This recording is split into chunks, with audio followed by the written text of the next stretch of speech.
Well, let's switch gears from gun crimes to money crimes. Somebody pulled off quite the heist at City Hall. They ripped off $1.4 million from the city of Portland. So far, only a few details have been released about it.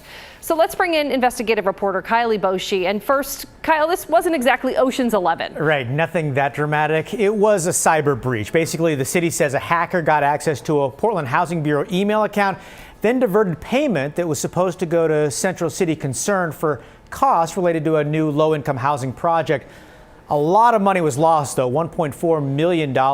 It came from the city's general fund. That's taxpayer money. No idea where all that stolen money ended up or who's behind the heist. Portland Police, the FBI, and U.S. Secret Service, they're all working the case. Well, Kyle, this happened in late April, so why are we just hearing about it now? Yeah, good question. The city put out a pretty vague statement on Friday. They've since added just a little bit more information, but aren't answering questions.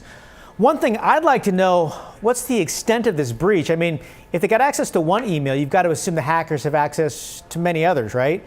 And have there been any other losses that maybe we don't know about? Yeah, I'd like to know too. And at the end of the day, how does this even happen? I mean, $1.4 million, that's a lot of money. It is a lot of money. And by all accounts, it's a textbook scam. It's called invoice fraud. Unfortunately, it does happen to government, school districts, businesses big and small. So listen closely because we don't want anyone else to lose money. Basically, here's how it works. A fraudster notifies your company that supplier payment details have changed. They'll email or call saying, hey, we've got a new bank account or new account number for that invoice. The scammers, they trick people by claiming to be a supplier or somebody you do business with. They might even pose as a coworker. And the funds, they're often quickly transferred, so recovering that money becomes extremely difficult. In this case, it may just be a loss for the city and really a big one. Yeah, this one hurts. Kyle, thanks.